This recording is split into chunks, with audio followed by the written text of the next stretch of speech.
Shalom semuanya, selamat malam. Kita Malam, bertemu Bro. lagi di Jazz pada malam hari ini, Kamis tanggal 12 Mei 2022. Bagaimana kabarnya, Bapak, Ibu, saudara-saudari? Baik, luar biasa. Baik. Mantap, Bro. Ya, mantap, Bro Christian ya. Luar biasa semua. Nah, ini. Jadi pada malam hari ini kita akan membahas mengenai Kejadian bab 46 ayat 1 sampai 34 dan 47 ayat 1 sampai 31. Jadi tentang Yakub pindah ke Mesir lalu bertemu Yusuf dan Firaun. Mari sebelum kita memulai Jazz Hope pada malam hari ini, mari kita buka dengan doa terlebih dahulu. Kita buka dengan pengakuan iman Nikea Konstantinopel. Dan nama Bapa, Putra dan Roh Kudus. Amin. Kami percaya akan satu Allah, Bapa yang Maha Kuasa, pencipta langit dan bumi, dan segala sesuatu yang kelihatan dan tak kelihatan. Dan akan satu Tuhan Yesus Kristus, Putra Allah yang tunggal. Ia lahir dari Bapa sebelum segala abad. Allah dari Allah, terang dari terang, Allah benar dari Allah benar. Ia dilahirkan bukan dijadikan. Sehakikat dengan Bapa, segala sesuatu dijadikan olehnya. Ia turun dari surga untuk kita manusia dan untuk keselamatan kita. Dan ia menjadi daging oleh Roh Kudus dari perawan Maria dan menjadi manusia. Ia pun disalibkan untuk kita. Waktu Pontius Pilatus, ia wafat kesengsaraan dan dimakamkan. Pada hari ketiga, ia bangkit menurut kitab suci. Ia naik ke surga dan duduk di sisi Bapa. Ia akan kembali dengan mulia mengadili orang yang hidup dan yang mati. Kerajaannya tak akan berakhir. Kami percaya akan Roh Kudus, ia Tuhan yang menghidupkan. Ia berasal dari Bapa dan Putra, yang serta Bapa dan Putra disembah dan dimuliakan. Ia bersabda dengan perantaraan para nabi. Kami percaya akan satu gereja yang satu, kudus, katolik, dan apostolik. Kami mengakui satu pembaptisan akan penghapusan dosa. Kami menantikan kebangkitan orang mati dan hidup di akhirat. Amin. Kemuliaan pada Bapa dan Putra dan Roh Kudus, seperti pada permulaan, sekarang, selalu, sepanjang segala abad. Santo Agustinus dari Hippo, doakanlah kami. Santo Hieronymus, doakanlah kami. Santo Yohanes Chrysostomus, doakanlah kami. Amin. Nama Bapa, Putra, Roh Kudus. Amin. Ya, kita lanjutkan lagi dengan membaca Katekismus Gereja Katolik 58 tentang artikel 1 Wahyu Allah. Lalu tahap-tahap wahyu. Allah memilih Abraham. Supaya mengumpulkan kembali umat manusia yang tercerai-berai, Allah memilih Abram dan memanggilnya keluar dari negerinya, dari kaum keluarganya dan dari rumah bapaknya, untuk menjadikannya Abram yang berarti bapa sejumlah besar bangsa. Karena engkau, aku akan memberkati semua bangsa di bumi. Ya, kita lanjutkan dengan membaca Kejadian bab 46 ayat 1 sampai 34 dan 47 ayat 1 sampai 31. Saya akan membaca ayat ganjil. Nanti tolong bantu teman-teman ada yang membaca ayat genap. Kita berganti-gantian. Yakub pindah ke Mesir dan bertemu Yusuf dan Firaun. Jadi berangkatlah Israel dengan segala miliknya dan ia tiba di Beersheba. Lalu dipersembahkannya korban sembelihan kepada Allah Ishak ayahnya.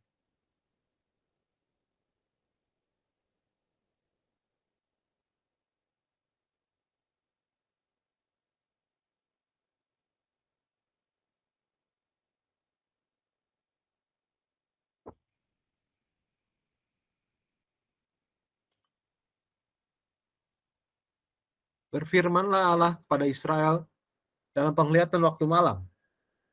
Yakub, Yakub, sahutnya, ya Tuhan. Lalu firman-Nya, akulah Allah, Allah ayahmu. Janganlah takut pergi ke Mesir sebab aku akan membuat engkau menjadi bangsa yang besar di sana. Aku sendiri akan menyertai engkau pergi ke Mesir, dan tentulah aku juga akan membawa engkau kembali. Dan tangan Yusuflah yang akan mengatupkan kelopak matamu nanti. Lalu berangkatlah Yakub dari Beersheba, dan anak-anak Israel membawa Yakub ayah mereka beserta anak dan istri mereka. Dan mereka menaiki kereta yang dikirim Firaun untuk menjemputnya. Mereka membawa juga ternaknya dan harta bendanya yang telah diperoleh mereka di tanah Kanaan. Lalu tibalah mereka di Mesir, yakni Yakub dan seluruh keturunannya bersama-sama dengan dia. Anak-anak dan cucu-cucunya, laki-laki dan perempuan, seluruh keturunannya dibawanya lah ke Mesir. Inilah nama-nama Bani Israel yang datang ke Mesir, yakni Yakub beserta keturunannya. Anak sulung Yakub ialah Ruben. Anak-anak Ruben ialah Henok, Palu, Hezron, dan Karmi. Anak-anak Simeon ialah Yemuel, Yamin, Ohad, Yakin, dan Zohar, serta Saul, anak seorang perempuan Kanaan. Anak-anak Lewi ialah Gerson, Kehat, dan Merari. Anak-anak Yehuda ialah Onan, Shela, Peres, dan Zerah. Tapi dan Onan mati di tanah Kanaan. Dan anak-anak Peres ialah Hezron dan Hamul.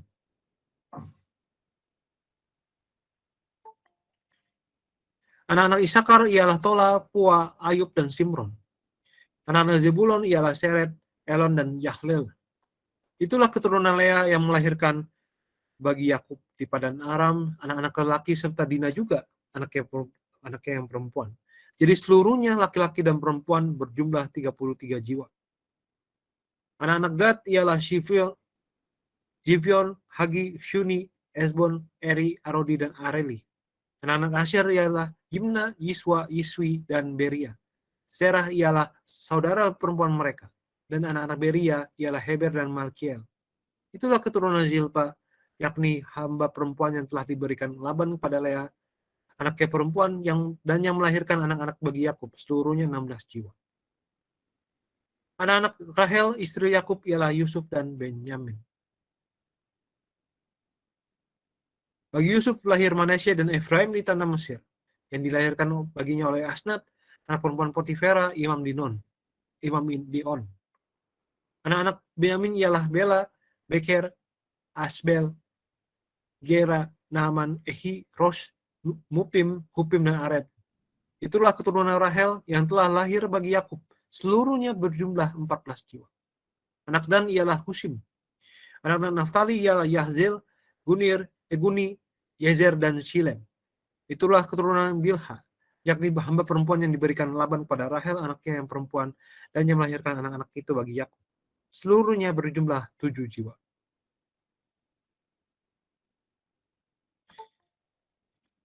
Semua orang yang tiba di Mesir bersama-sama dengan Yakub, yakni anak-anak kandungnya, dengan tidak terhitung istri anak-anaknya, seluruhnya berjumlah 66 jiwa. Anak-anak Yusuf yang lahir baginya di Mesir ada 2 orang. Jadi keluarga Yakub yang tiba di Mesir seluruhnya berjumlah 70 jiwa. Yakub menyuruh Yehuda berjalan lebih dahulu mendapatkan Yusuf supaya Yusuf datang ke Goshen menemui anak ayahnya. Sementara itu sampailah mereka ke tanah Goshen. Lalu Yusuf memasang keretanya dan pergi ke Goshen mendapatkan Israel ayahnya. Ketika ia bertemu dengan dia, dipeluknya lah leher ayahnya dan lama menangis pada bahunya. Berkatalah Israel kepada Yusuf, "Sekarang bolehlah aku mati, setelah aku melihat mukamu dan mengetahui bahwa engkau masih hidup."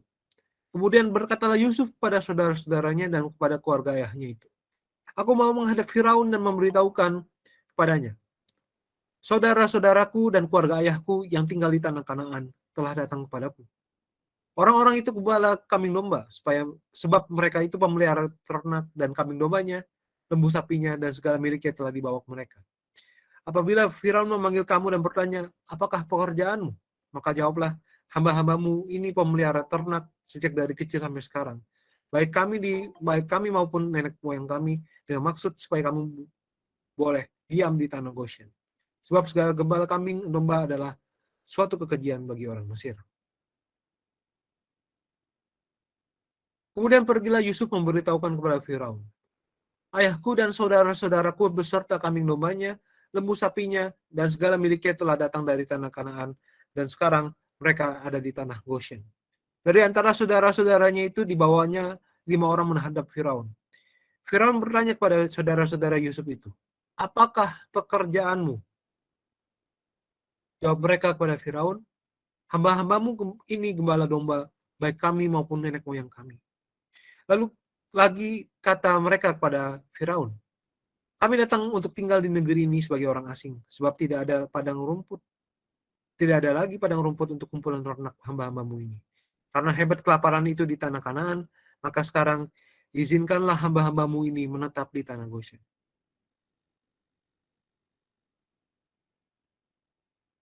Lalu berkatalah Firaun kepada Yusuf, ayahmu dan saudara-saudaramu telah datang padamu. Tanah Mesir ini terbuka untukmu. Tunjukkanlah kepada ayahmu dan kepada saudara-saudaramu tempat menetap di tempat yang terbaik dari negeri ini. Biarlah mereka diam di tanah Goshen. Dan jika engkau tahu di antara mereka orang-orang yang tangkas, tempatkanlah mereka menjadi pengawas ternakku. Yusuf membawa juga Yakub ayahnya menghadap Firaun. Lalu Yakub memohonkan berkat bagi Firaun. Kemudian bertanyalah Firaun kepada Yakub, sudah berapa tahun umurmu? Jawab Yakub kepada Firaun, tahun-tahun pengembaraanku sebagai orang asing berjumlah 130 tahun. Tahun-tahun hidupku itu sedikit saja dan buruk adanya. Tidak mencapai umur nenek moyangku, yakni sejumlah tahun mereka mengembara sebagai orang asing.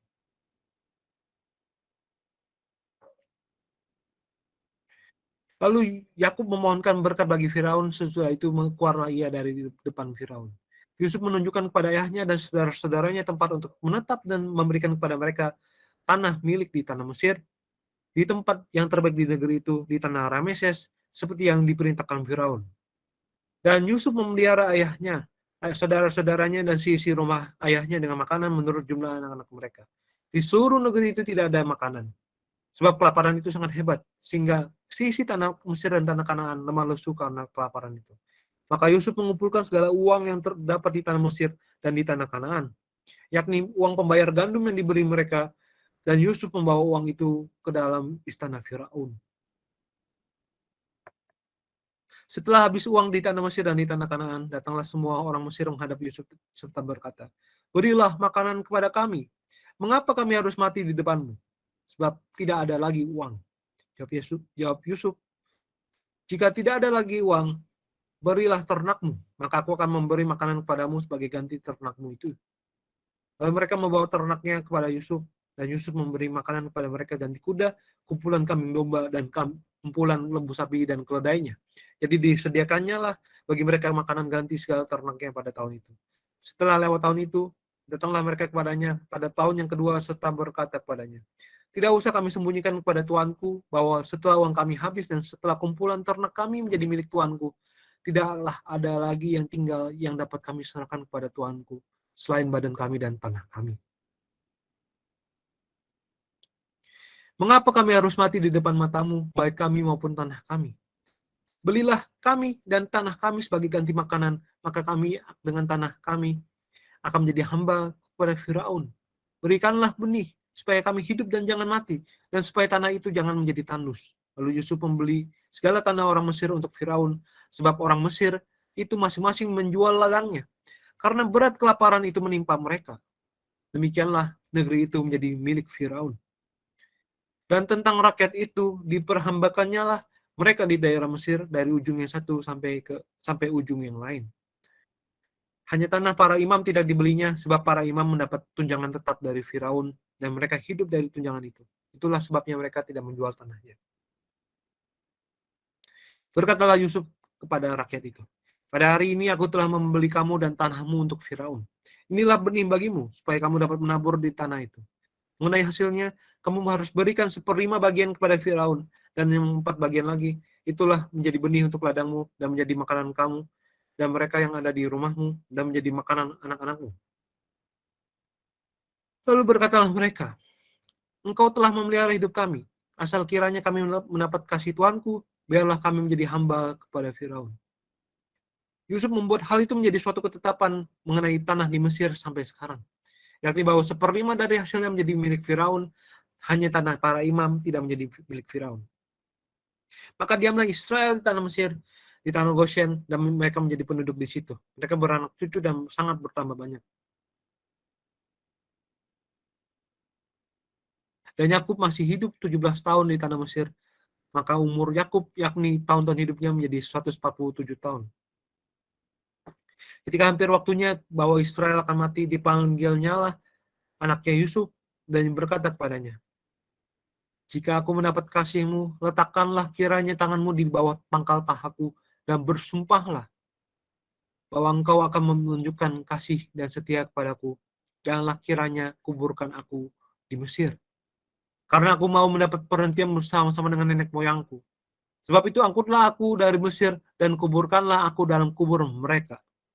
Jawabnya, aku akan berbuat seperti katamu itu. Kemudian kata Yakub, "Bersumpahlah kepadaku." Maka Yusuf pun bersumpah padanya. Lalu sujudlah Israel di sebelah kepala tempat tidurnya. Demikianlah sabda Tuhan. Syukur pada Allah.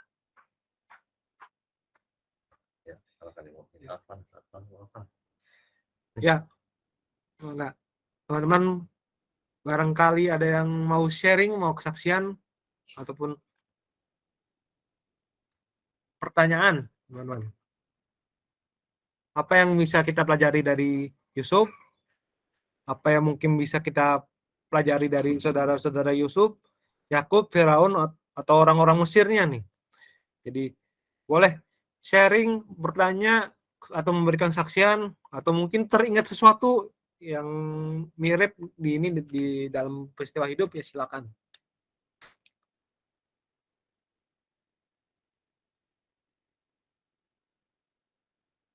Enggak?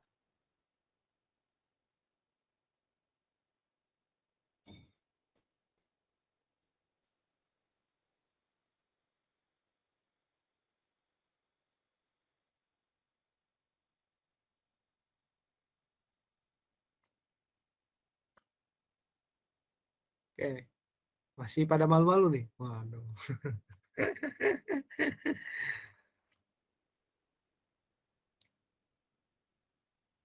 Siapa nih yang mau sharing duluan?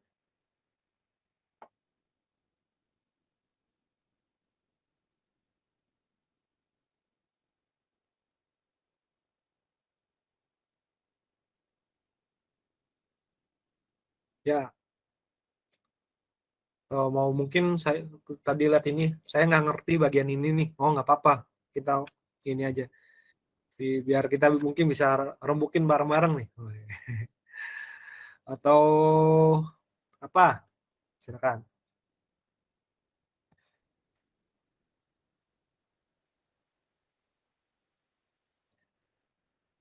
Oh ya, sebelumnya selamat malam buat semuanya yang baru bergabung. Eh, Hari ini kita membahas mengenai kejadian 46 ayat 1 sampai 34 dan kejadian 47 ayat 1 sampai 31. Jadi ini tentang Yakub nih pindah ke Mesir ini.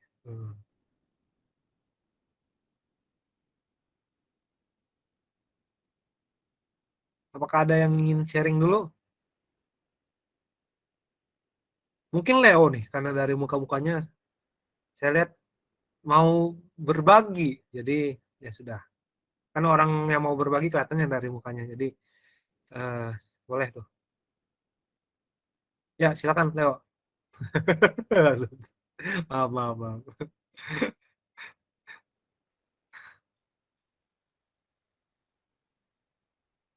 Atau masih bingung juga Leonya ya.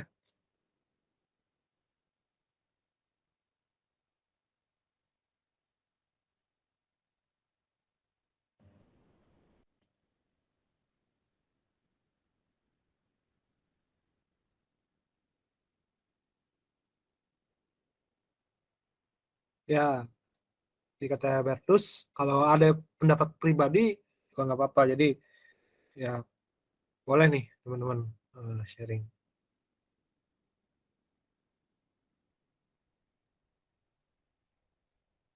Ya, saya singkat Oh, aja. boleh, Bro Christian. Ya, enggak. Ya, dan saya melihat Yusuf ini benar-benar pinter ya, kepiawaiannya dalam mengatur segala hal, terus manajerialnya, yang ini saya kagum caranya dia mengatur ketika rakyatnya butuh makanan sampai dari dia membeli pakai uang, terus mereka udah nggak punya uang lagi, sebagai gantinya pakai hewan ditukar gitu. Itu caranya dia memanajerial itu bagus banget, cara dagangnya itu bagus banget, tetap tetap cuan gitu. Dan saya melihat Yusuf ini sangat piawai dalam hal itu. Dan tapi selain itu dia juga nggak serakah juga. Contohnya kan ketika sampai rakyat Mesir itu nggak punya apa-apa, terus istilahnya jual sebadan-badannya lah, sebadan-badannya, sekeluarganya itu, karena mereka nggak punya apa-apa, dia tetap punya kasih gitu. Jadi dia nggak mengambil semuanya, tapi memberi mereka kesempatan dan hanya minta seperlimanya aja untuk diberikan ke Firaun. Jadi padahal kan kalau kalau memang dia memimpin dengan tangan besi banget kan bisa aja tega-teganya setengah-setengah 50-50 gitu. Tapi ini dia masih nggak apa-apa deh seperlima doang lah, sisanya buat keluargamu makan sama jadi buat benih selanjutnya gitu. Jadi saya kagum sih dari sisi itu, caranya dia ngatur, caranya dia berhitung dan segala macam. Apalagi ini konteksnya istilahnya satu negara ya, anggap aja satu negara lah. Itu kan nggak mudah ya. Kalau kita berkaca dari kondisi negara kita aja, setiap kebijakan pemerintah pun pasti ada pro dan kontranya dan itu pasti ada riak-riaknya. Nah ini eh, ya kayak ter- tertata dengan baik. Apakah ini karena sifat beda sistem aja ya? Kalau ini kan kerajaan ya, nggak tahu juga. Udah itu aja, takut melebar kemana-mana.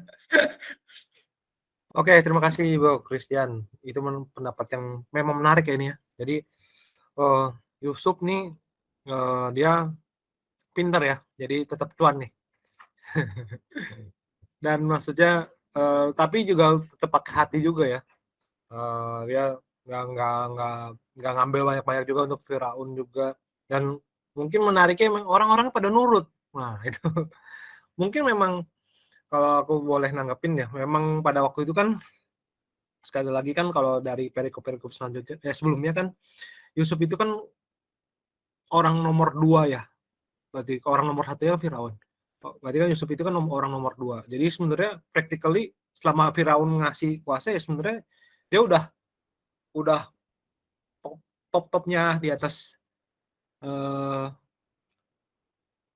apa namanya? Top-topnya di atas kecuali Firaun gitu. Jadi orang mungkin juga oh dan jangan lupa Yusuf naik ke atas itu bukan karena dia keluarga siapa atau gimana loh, tapi mesti diingat bahwa Yusuf naik ke atas itu karena dia pinter. Jadi eh, jadi orang udah memang mesti nurut sama Yusuf, tapi mereka juga percaya juga karena wah ini orang pinter nih. Emang pas aja nih, dia memang gubernur atau menterinya, saya lupa ya dari pembahasan kemarin setingkat apa. Tapi dia memang pinter juga, jadi kita ya udah kita nurut aja. Dan maksudnya ya puji Tuhan ya, maksudnya orang itu semuanya bisa terjaga, baik keluarganya Yusuf maupun satu negaranya itu, satu bangsa Mesirnya itu. Di samping juga ya memberikan kontribusi juga pada Firaun juga. Coba saya lihat komentar. Cuan ya kan, tapi kalau kripto turun. Ini kita, ya lagi turun ya. Saya juga takut melebar kemana-mana nih.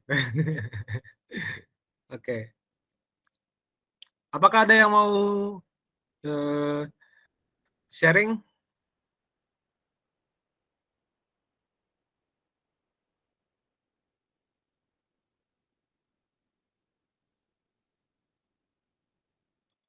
lagi? Atau izin atau mau bertanya atau mau berkomentar? Atau mungkin teringat dengan suatu peristiwa hidup, eh,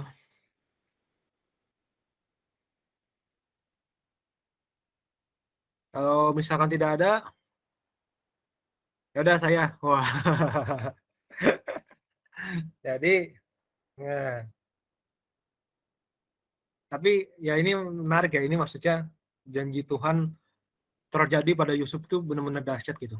Waktu itu kan di mimpinya kan mungkin waktu itu cuman di eh, apa ya istilahnya mah, dikasih lihatnya kan kayak sekeluarganya yang tunduk sama dia ya. Tapi nggak taunya setelah melalui semua kejadian yang tidak mengenakan gitu, dari yang tadi mau dibunuh tapi nggak jadi, terus akhirnya dia dijual saja, terus juga mengalami peristiwa apa ya, di penjara karena fitnah gitu ya. Lalu juga ya udah gitu ngebantuin temen di penjara tapi temennya lupa. Dan akhirnya comeback Israelnya itu loh. Nah, dan akhirnya Yusuf maksudnya beneran jadi eh, setelah apa ya membantu Firaun dengan penafsiran mimpinya, akhirnya benar-benar diangkat jadi orang nomor 2 di Mesir setelah Firaun, eh, ngatur semuanya, bantu orang kelaparan termasuk keluarganya dan termasuk Mesirnya juga. Jadi ternyata akhirnya kembali lagi saya makin yakin bahwa Tuhan tidak merancangkan kecelakaan pada kita sih. Dan maksudnya saya ini nggak bilang apa ya kita mesti sukses segitunya atau apa, tapi maksudnya apapun yang kita hadapi, eh, apapun yang mungkin kita alami dan akan mungkin terima sampai akhir hidupnya, sampai akhir hidupnya setiap kita, akhirnya untuk saya pribadi, akhirnya saya percaya akhirnya ya Tuhan yang membuat indah pada waktunya sih. Gitu. Bukan masalah kita mungkin jadi nomor 2 di Indonesia gitu ya misalkan. Misalnya jadi itu bukan, tapi berikutnya apapun itu dikasih closure sama Tuhan dan dikasih sesuatu yang berkat sama sama Tuhan, dan ya itulah yang membuat hidup kita menjadi indah. Itu sih. Ya, puji Tuhan. Oke, silakan teman-teman, bang kali ada yang mau sharing lagi atau mungkin kasih kesaksian atau mungkin bertanya atau mungkin mau baca dulu. Oh ya, Bang Ambo, silakan. Selamat malam. Selamat malam. Saya mau sering yang bullet nomor terakhir aja.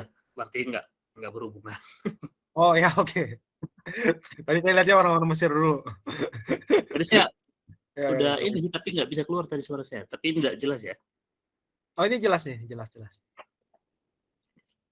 Saya lagi ini lagi karantina. Tapi ini apa? Kebetulan apa tadi bukan kebetulan saya baca apa tadi pagi itu baca di Kisah Para Rasul, tapi saya agak lupa, tapi di situ apa ada kisah, jadi karena saking umat pertama itu sangat bersemangat, itu masing-masing umat itu sampai rela menjual harta rumah mereka itu dan dibagi ke sesama gitu. Kalau nggak salah itu namanya Simon apa ya gitu. Tapi bukan Simon Petrus. Tapi ada di Kisah Para Rasul tuh. Tapi ada satu keluarga sama istrinya yang jual rumahnya, tapi dia ini apa? Bohong gitu. Dengan harga rumahnya itu dijual berapa, dikasih tahu ke kumpulan itu, ke gereja, mungkin nggak sesuai dengan hasil penjualan rumahnya itu gitu, dikasih tahu ke Petrus apa siapa gitu, tapi dia berbohong gitu. Jadi karena dia ketahuan bohong, dalam seketika itu juga dia langsung rebah dan mati di depan siapa ya, depan itu Petrus apa siapa ya, kalau ada yang ingat gitu. Petrus ya. Habis itu dia istrinya ditanya juga, dan ternyata istrinya kalau nggak salah bohong juga gitu. Dan seketika itu juga pas ditanya langsung rebah dan mati di tempat. Ya kurang lebih apa yang saya baca itu kurang lebih begitu gitu. Jadi maksudnya yang saya tangkap itu apa ya? Hanya mau ngasih tahu itu dengan berbohong begitu aja gitu, begitu berat hukumannya gitu. Tapi maksudku si Petrus itu kalau mau ngebunuh orang sebetulnya gampang banget, yang untuk mau yang memenjarakan dia, yang mencoba membunuh dia, sebetulnya menurut kisah itu buat dia itu membunuh lawan-lawannya itu gampang sekali gitu. Tapi itu nggak terjadi. Tapi dengan bohong begitu aja langsung mati di tempat itu artinya saya kurang nangkap kenapa kisah itu begitu.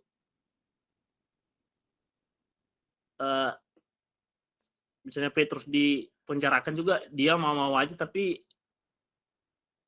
yang memenjarakan dia yang harusnya lebih kejam cuma bohong sedikit itu harusnya yang memenjarakan dia lebih kejam. Harusnya dengan bilang dia menyuruh dia mati di tempat seketika harusnya bisa gitu. Tapi yang saya jadi mikir kenapa itu nggak dilakukan, ya menurut saya sih itu balik lagi apa, kalau itu dalam setiap orang yang melawan dia langsung mati di tempat, ya menurut saya itu apa, firman Tuhan itu pasti nggak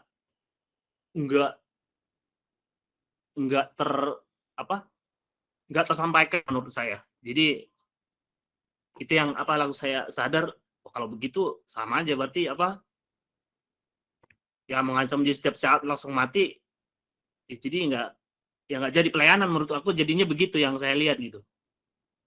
Padahal tadi yang cuma bohong sedikit aja langsung mati di tempat gitu.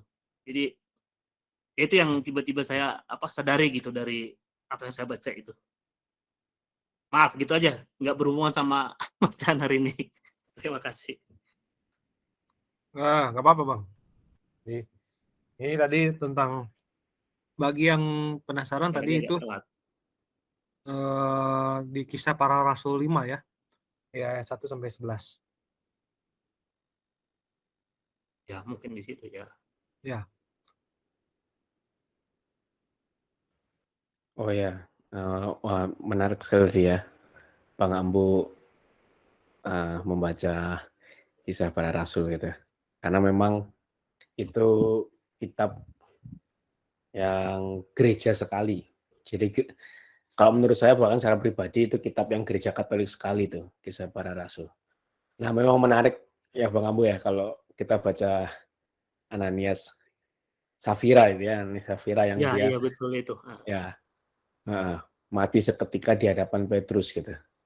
Tadi Bang Ambo juga bilang, padahal kalau kita bandingkan dengan orang-orang yang menyiksa orang Kristen gitu ya, yang menyiksa Rasul Petrus, ya itu lebih berdosa gitu daripada Ananias Safira yang hanya berbohong gitu ya.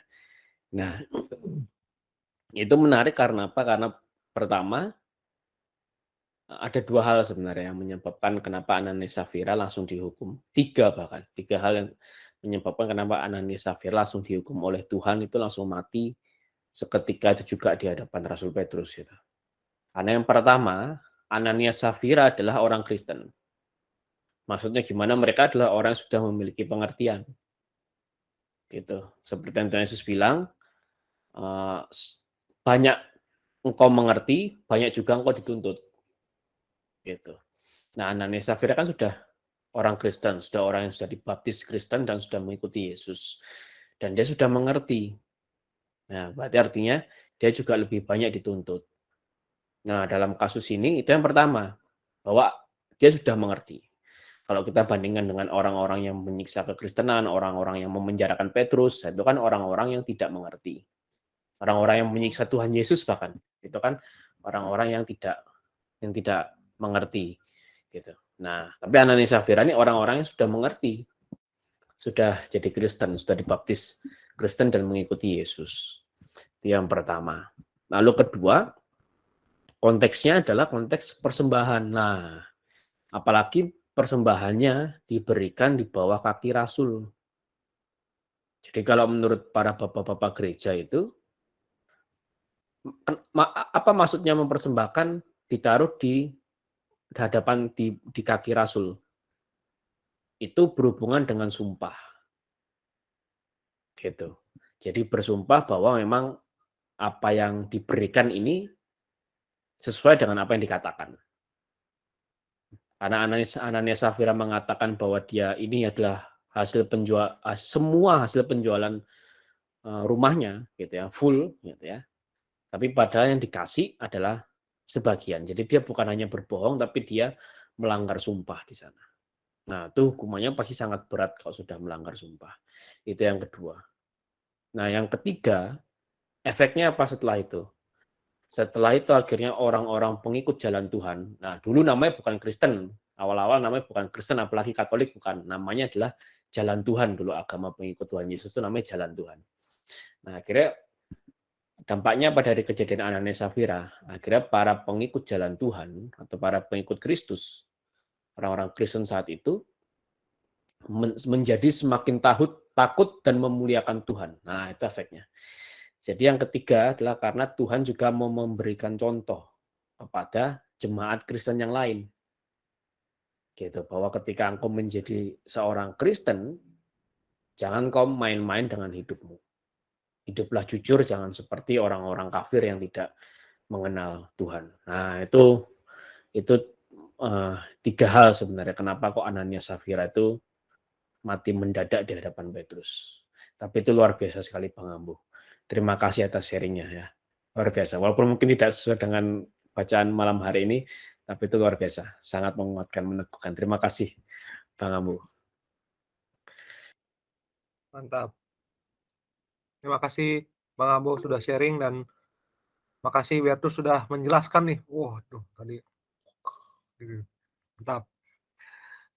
Oke, Tristan mau ini juga setan. Apa suaraku kedengaran sekarang? Jelas. Oke. Saya ingin bertanya nih, aku pengen tanya sedikit soal ini. Kan kalau suku Israel itu ada 12, tapi kenapa Yusuf itu tidak masuk hitungan sukunya gitu, tapi justru anak-anak Yusuf yaitu Efraim sama anak Yusuf.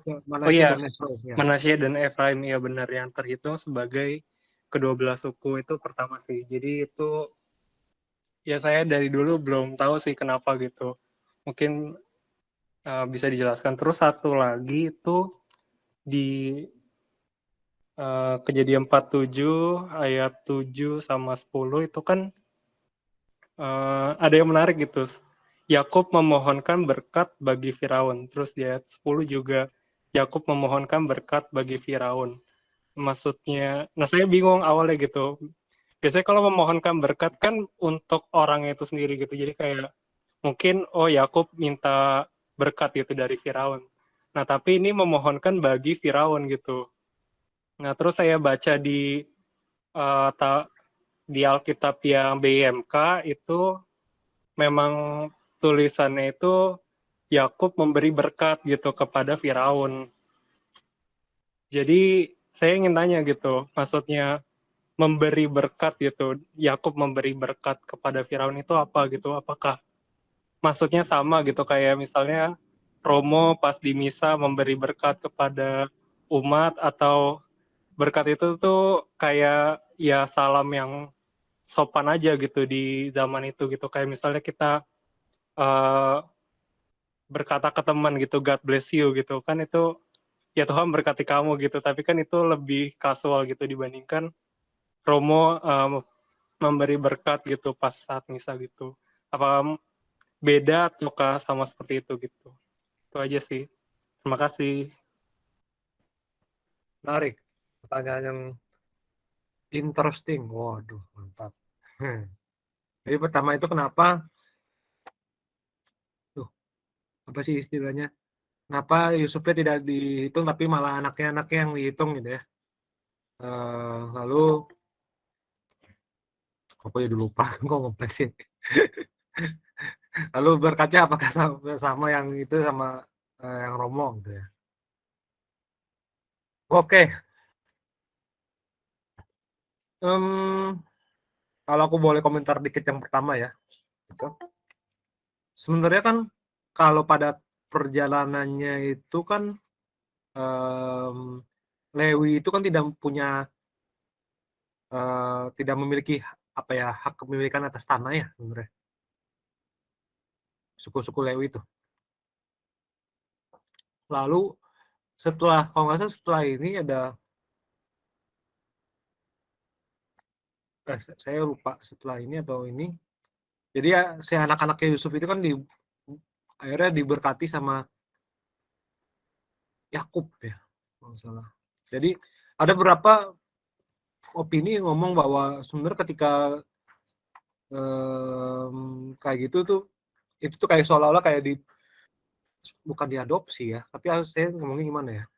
Jadi kayak dianggap udah buat kayak mewakili bapaknya gitu. Tapi sebenarnya ini saya juga masih baca-baca juga sih. Jadi kenapa bukan si Yusufnya tapi malah Manasye yang ininya. Tapi yang jelas ya kalau yang saya tahu persis ya yang jelas Lewi nggak dapet tanah gitu. Jadi mungkin somehow buat kayak tetap genap menjadi 12. Jadi ada soal Manasye dan Efraim itu. Nah, tapi saya lupa kenapa saya bukan lupa ya, lebih tepatnya masih belum mengerti kenapa Yusuf kenapa malah dilanjutin sama anaknya bukan sama Yusufnya sendiri. Mungkin Baptus boleh ini bantu. Oke, siap. Oh, terima kasih ada pertanyaan Tristan ya. Yang pertama memang itu perlu aku selidiki lagi lebih lanjut. Jadi kenapa malah anaknya Yusuf yang menjadi suku Efraim dan Manasye ya. Nah, ini masih dugaan ya. Dugaan saya karena kita baca lagi di kitab Tawarik, bukan di Kejadian ya, tapi kitab Tawarik bahwa yang mendapat hak kesulungan itu adalah Yusuf. Nah ini ya, jadi bukan Yehuda, itu perlu diingat.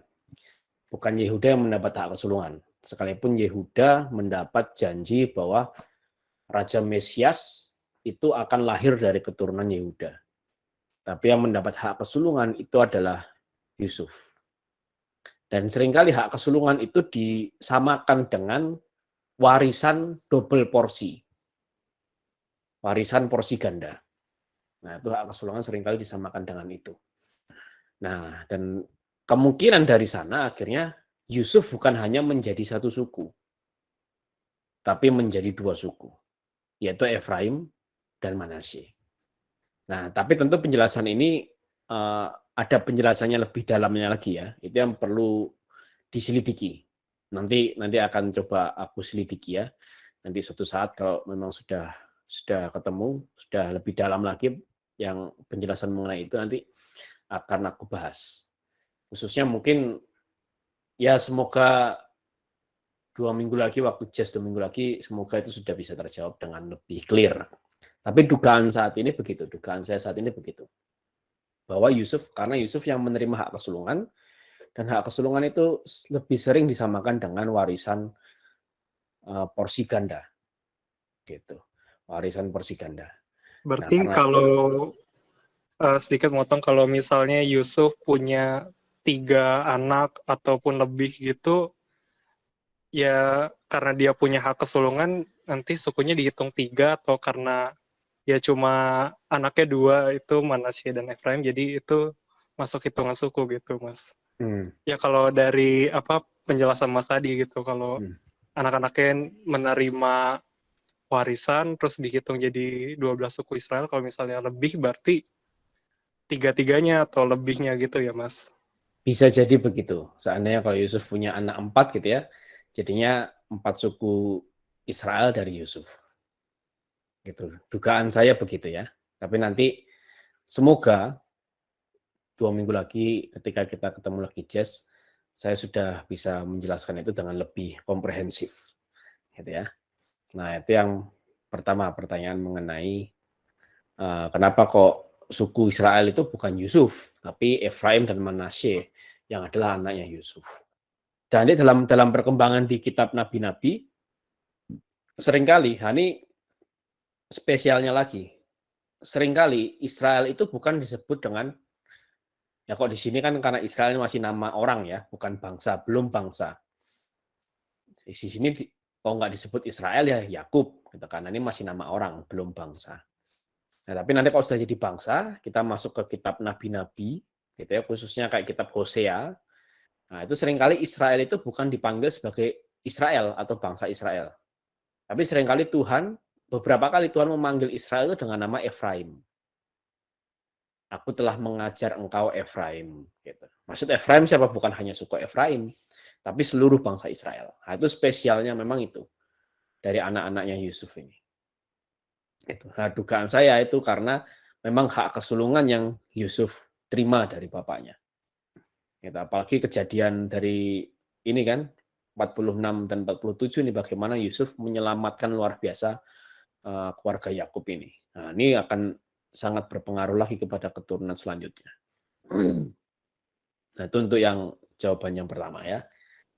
Terus yang kedua, nah tadi kan ada yang Yakub memintakan berkat untuk Firaun. Kalau kita baca bahasa Indonesia masa kini, emang Yakub memberkati Firaun. Nah, ini sebenarnya kalau kita lihat di zaman kuno, gitu ya, ketika seseorang bertemu raja, itu dia nggak bisa langsung ngomong, raja, saya mau begini-begini, nggak bisa. Tapi pasti memberikan salam. Nah, salamnya itu seringkali, hampir pasti adalah berupa berkat. Misal kalau di Eropa gitu ya, God save the king, atau God save the queen. Nah, gitu. Kalau Inggris itu kan, God save the queen. Tuhan menyelamatkan sang ratu, Tuhan menyelamatkan sang raja.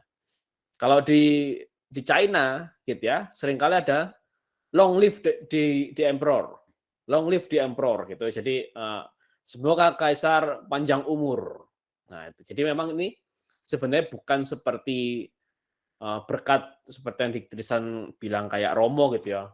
Aku memberkati engkau di dalam nama Tuhan Allah Abraham dan Ishak, bahwa engkau akan menjadi besar, enggak. Tidak seperti itu, tapi sapaan kepada raja. Semoga raja panjang umur. Semoga Firaun sehat selalu. Semoga Firaun keturunannya banyak. Semoga dinasti Hyksos semakin lama berjaya, gitu ya. Kayak kok di China kan gitu. Semoga dinasti Qin akan panjang umur. Semoga dinasti Ming akan selalu berjaya sampai ribuan tahun. Nah, begitu. Itu sapaan aja, sapaan umum, khususnya ke raja. Itu seperti itu. Semoga menjawab, Tristan.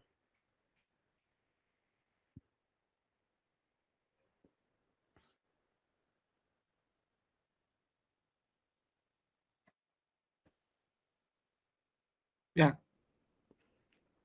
terima kasih atas penjelasannya nih oleh penjelasan oleh Beatrice dan pertanyaan oleh Tristan.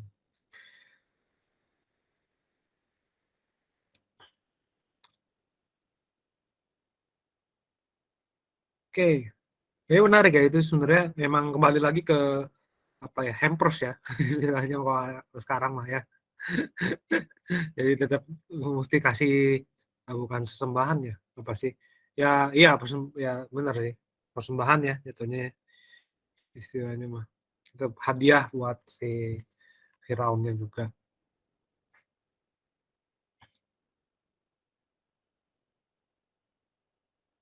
Oke, apakah masih ada lagi? Ya, gua bro. Oke, terakhir. Oh, Peter. Pertama-tama mau coba juga jawablah pertanyaan Tristan. Mungkin kenapa sih Manasye sama Efraim ya? Mungkin karena endingnya itu suku Dan itu hilang gitu. hilang dari peredaran. Jadi untuk menjaga tetap 12 suku, Efraim sama Manasye masuk gitu, karena untuk mengganti Dan. Tapi ujung-ujungnya juga Efraim juga hilang gitu. Jadi ada 2 suku yang hilang, suku Dan Efraim ujung-ujungnya. Nah, Efraim akhirnya diganti lagi sama Yusuf, jadinya Yusuf lagi, Yusuf dan Manasye gitu. Ya mungkin kayak gitu ya, mungkin salah satu alasan kenapa Manasye masuk ya, karena untuk mengganti suku yang hilang gitu. Terus perenungan ini, ayat ini, saya kan sering ya ngomong kalau ada berkat ada kutuk gitu, berjalan berdampingan. Nah kalau ini beda ini, ada roti dan ada benih gitu. Nah, kalau roti itu kita tuh dapat berkat dari Tuhan itu berupa roti dan berupa benih, dan itu kita harus bijak menggunakannya, itu harus bijak. Kalau roti ya kita nikmati gitu, jangan jatah kita tabur gitu, bukan benih, ini roti gitu. Jadi roti itu tidak untuk ditabur gitu, tapi untuk dimakan sendiri. Saya juga ada penjelasannya sih dari seorang pendeta, cuman kalau dijelasin di sini ya mungkin kepanjangan ya, tapi intinya mah gitu ya, intinya mah kita harus bijak lah, mana yang roti, mana yang benih untuk kita tabur lagi ke orang lain atau ke ya mungkin contoh simpelnya ya, mungkin nggak tahu ya ini kalau contohnya tepat atau enggak, gue nggak tahu lah ya. Tapi kira-kira kalau misalkan ada pengemis pemuda kuat sehat, kalau gue sih dengan hikmat saya dengan hikmat gue sih tidak kasih itu ke pengemis itu. Kalau menurut gue itu ya jatah gue roti tidak akan gue tabur ke orang itu gitu. Itu bukan benih yang buat ditabur, tapi roti yang harus ya gue nikmati gitu ya. Gue saving aja, gue nggak akan mau kasih ke pengemis muda sehat kuat tinggi besar gitu kan. Gue sih nggak akan mau ya. Makanya itu perlu hikmat gitu, jangan sampai benih dimakan, roti ditabur gitu. Nah, perumpamaan roti dan benih juga di sini tentang orang-orang di Mesir itu. Mereka tuh minta roti ke Yusuf ya. Beri kami makan, beri kami roti gitu.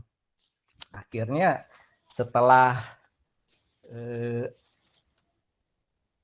habis semua karena mintanya roti, dimakan kan, roti nggak dimakan habis kan.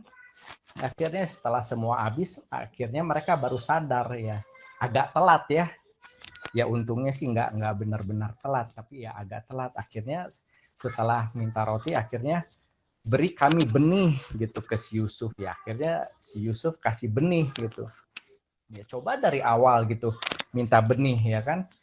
Ya, jadi benar-benar ya harus berhikmat lah di kita ini, apalagi zaman kayak begini ya. Kan peribahasa juga ya sering banget kita dengar ya. Kalau kita kasih makan ikan ke anak kita kenyang ya hari itu aja gitu. Tapi kalau kita ngajarin mancing ikan, dia akan hidup untuk selama-lamanya. Selama dia hidup, dia bisa survive gitu. Itulah roti dan benih gitu. Kita harus ya cermat gitu. Kita minta benih atau kita minta roti untuk kita survive, ya itu hikmat lah gitu. Oke, gitu aja sih. Thank you. Mantap. Terima kasih, Pak Peter. Jadi sama ini intinya sih kita mesti cermat-cermat ya dalam pilihan hidup kita semua. Oke, mungkin untuk sekarang cukup seperti itu dulu. Kita lanjutkan dengan sesi materi. Oke, kita lanjutkan dengan pemaparan atau sharing materi dari Bertus. Mangga, silakan Bertus. Oke, terima kasih. Terima kasih sudah bergabung ya. Ini teman-teman yang luar biasa. Yang baru bergabung juga selamat datang. Ini kita baru tadi baru saling sharing sampai jam 8 dan nanti kita sampai jam 9 saya akan memberikan sedikit pemaparan tentang 2 perikop yang kita baca malam hari ini. Next slide.